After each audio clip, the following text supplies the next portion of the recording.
నమస్తే, welcome to my channel Priya's voice.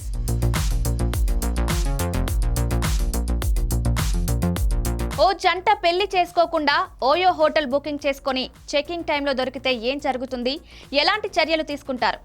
Leased, franchised hotels, homes, living spaces, multinational hospitality chain OYO కీలక నిర్ణయం తీసుకుంది. గతంలో పెళ్లి కాని జంటలు ప్రైవేట్ సమయం గడిపేందుకు ఓయో రూమ్స్ బుక్ చేసుకునేవారు.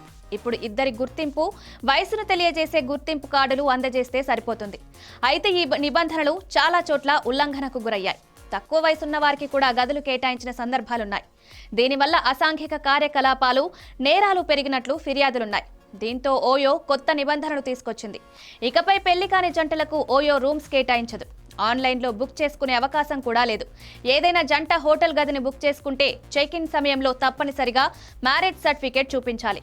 అప్పుడే వారికి గదిస్తారు, లేకపోతే ఇవ్వరు.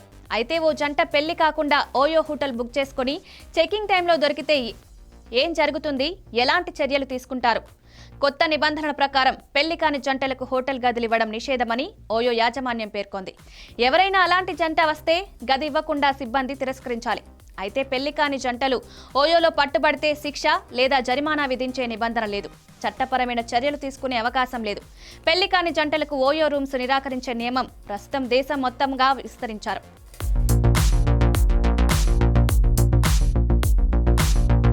ముందుగా ఉత్తరప్రదేశ్లోని మెరట్లో ఈ విధానాన్ని అమలు చేస్తున్నారు. దేశంలోని ఇతర నగరాల్లో ఇలాంటి రూల్ లేదు.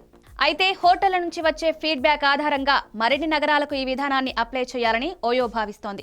కొన్ని నగరాల్లోని హోటళ్లలో పెళ్లి కాని జంటలకు గదులు అద్దెకివ్వడానికి అనుమతించకూడదని కొన్ని వర్గాల నుంచి వచ్చిన సూచనల ఆధారంగా ఈ నిర్ణయం తీసుకున్నట్లు ఓయో వెల్లడించింది.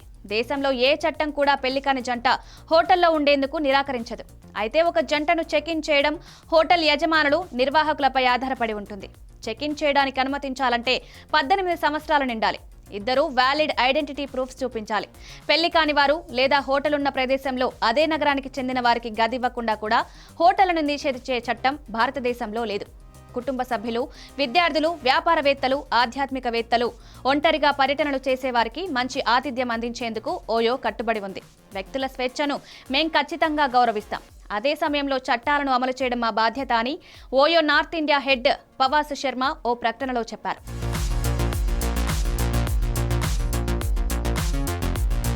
మరిన్ని వీడియోస్ కోసం సబ్స్క్రైబ్ చేసుకుని కిందున్న బెల్ ఐకాన్ని నొక్కండి. Thank you.